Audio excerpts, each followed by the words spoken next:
Sembilan keistimewaan dan karomah Al-Habib Munzir bin Fuad Al-Musawa yang paling dikenang para pecintanya. Sosok guru mulia Al-Habib Munzir bin Fuad Al-Musawa adalah seorang ulama yang selalu memberikan kasih sayang kepada siapa saja. Dikenal sosok yang lembut, sehari-hari Habib Munzir selalu berdakwah melalui berbagai majelis yang terus mengumandangkan sholawat, khususnya Majelis Rasulullah. Habib Munzir berdakwah sampai pelosok kampung Papua. Banyak karomah dan keistimewaan yang dimiliki Al-Habib Munzir. Berikut adalah karomah dan keistimewaan yang dimiliki Al-Habib Munzir. Pertama, Al-Habib Munzir Al-Musawa tidak memiliki rumah. Seseorang pernah bertanya kepada Habib Munzir, "Wahai Habib, bukankah Rasulullah SAW juga punya rumah walaupun sederhana?" Beliau Al-Habib Munzir tertegun dan menangis. Beliau berkata, "Iya betul, tapi Rasulullah SAW juga tidak beli tanah. Beliau diberi tanah oleh kaum Ansor, lalu bersama-sama membangun rumah. Saya takut dipertanyakan Allah kalau ada orang muslim yang masih berumahkan koran di pinggir jalan dan digusur-gusur, sedangkan bumi menyaksikan saya tenang-tenang saja." Yang kedua, perjumpaan Al-Habib Munzir dengan wali besar Tarim. Seorang wali besar Tarim, salah satu guru Al-Habib Umar bin Hafid yang bernama Al-Habib Abdul Qadir Al-Masyhur. Saat Al-Habib Munzir datang menjumpainya, maka Al-Habib Abdul Qadir Al-Masyhur yang ketika itu usianya sudah tua renta langsung menangis dan berkata, "Wahai Muhammad SAW." Maka Al-Habib Munzir berkata, "Saya Munzir, nama saya bukan Muhammad." Lalu Al-Habib Abdul Qadir Al-Masyhur berkata, "Engkau Muhammad SAW." Maka Al-Habib Munzir diam.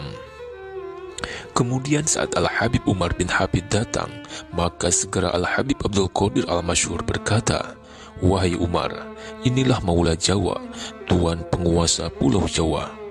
Al-Habib Umar bin Hafid pun hanya tersenyum mendengarnya. Ketiga, kesaksian seorang ibu dari Australia, jamaah Majelis Rasulullah SAW. Dikisahkan bahwa ada seorang ibu-ibu dari Australia yang selalu bermimpi Rasulullah SAW. Ia sudah baiat dengan banyak thariqah. Ada 10 tahun ia tak lagi bisa melihat Rasulullah SAW. Entah kenapa. Namun, ketika ia hadir di Majlis Al-Habib Munzir, tepatnya yaitu saat Majlis Rasulullah SAW digelar di Majlis Al-Munawar, ia bisa melihat lagi Rasulullah SAW. Maka si ibu itu berkata, "Sungguh, Habib yang suatu ini adalah syekh putuhku. Dia membuka hijabku tanpa ia mengenalku.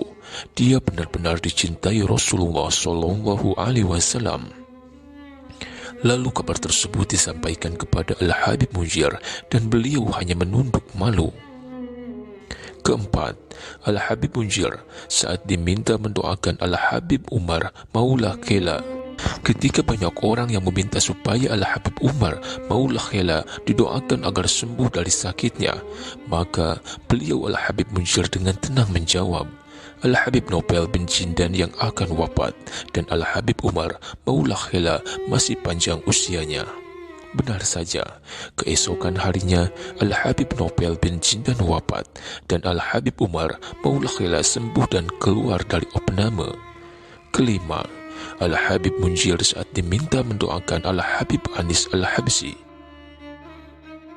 Ketika Al-Habib Anis Al-Habsyi Solo sakit keras dan dalam keadaan krisis, orang-orang mendesak Al-Habib Munzir untuk menyambangi dan mendoakan Al-Habib Anis. Maka beliau berkata pada orang-orang di dekatnya bahwa Al-Habib Anis akan sembuh dan keluar dari opname.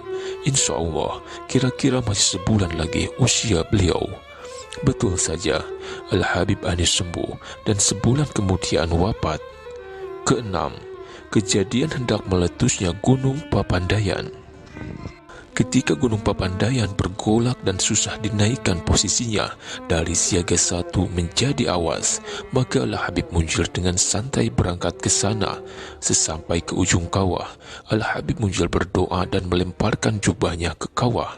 Sesaat kemudian, kawah itu reda hingga kini. Kejadian ini sudah bertahun-tahun yang lalu, dan VCD dokumentasinya disimpan di markas Majelis Rasulullah SAW.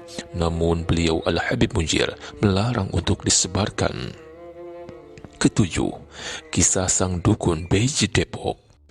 Ketika Al-Habib Munzir masuk ke wilayah Beji Depok yang terkenal dengan sihir dan para dukun jahatnya, malam itu Al-Habib Munzir mengadakan acara Maulid Nabi SAW. Keesokan harinya, seorang dukun mendatangi panitia acara tersebut dengan berkata, "Saya ingin jumpa dengan Tuan Guru yang semalam buat maulid di sini." Orang-orang yang melihat dan mendengarnya menjadi kaget karena dia terkenal dukun jahat dan tak pernah sholat, serta tak mau dekat dengan ulama, juga sangat ditakuti. Ketika ditanya kenapa, dukun itu menjawab, "Saya mempunyai 4 khodam jin. Semalam mereka lenyap. Lalu subuh tadi saya lihat mereka, para jin khodam itu, sudah pakai baju putih dan sorban dan sudah masuk Islam. Ketika saya tanya, kenapa kalian masuk Islam dan jadi begini, maka jin-jinku menjawab, apakah juragan tidak tahu? Semalam ada Kanjeng Rasulullah SAW hadir di acara Al-Habib Munzir. Kami masuk Islam karenanya." Pada saat bersamaan, seorang dukun Beji Depok yang mempunyai 2 ekor macan jadi-jadian yang dipergunakan untuk menjaga rumahnya. Malam itu, macannya menjadi hilang. Kemudian ia mencarinya. Ia menemukan kedua macan jadi-jadiannya itu sedang duduk bersimpuh di depan pintu majelis mendengar ceramah Al-Habib Munzir.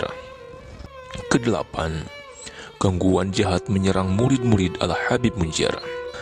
Saat beberapa murid Al-Habib Munzir berangkat ke Kuningan, Jawa Barat, daerah yang terkenal ahli santet dan jago sihirnya, maka Al-Habib Munzir menepuk bahu muridnya dan berkata, "Berangkatlah, Rasulullah SAW bersama kalian."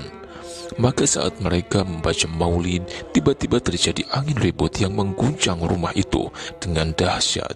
Lalu mereka meminta kepada Allah perlindungan. Dan teringat Al-Habib Munzir dalam hatinya. Tiba-tiba angin ribut tersebut reda, dan mereka semua mencium aroma minyak wangi yang biasa dipakai Al-Habib Munzir yang seakan lewat di hadapan mereka. Dan terdengar pula ledakan bola-bola api di luar rumah yang tak bisa masuk ke rumah itu. Ketika mereka pulang dan diceritakan semua kejadian tersebut kepada Al-Habib Munzir, beliau hanya tersenyum dan menunduk malu. Kesembilan, saat Al-Habib Munzir berdakwah di Bali. Saat Al-Habib Munzir berkunjung ke Bali, hendak menginap di salah satu hotel, berkatalah muslimin di sana, "Habib, semua hotel penuh. Kami tempatkan Habib di tempat yang dekat dengan kediaman Raja Leak, Raja Dukun Leak di Bali." Maka Al-Habib Munzir membalasnya dengan senyuman bertanda setuju. Keesokan harinya, Raja Leak itu yang terkenal dengan sangat jarang keluar dari dalam rumahnya. Siang itu, dia keluar dari sarangnya seraya berkata, "Saya mencium wangi raja dari Pulau Jawa. Ada di sekitar sini semalam." Itulah sosok Habib Munzir bin Fuad Al-Musawa, sosok Habib yang selalu menebarkan kasih sayang, berdakwah selalu diiringi wanginya majelis Rasulullah.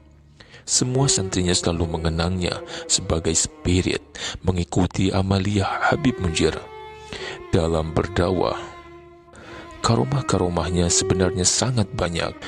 9 karomah yang terekam ini sama sekali tak seberapa dibandingkan fakta karomahnya yang disaksikan para santri dan pecintanya. Wallahu a'lam.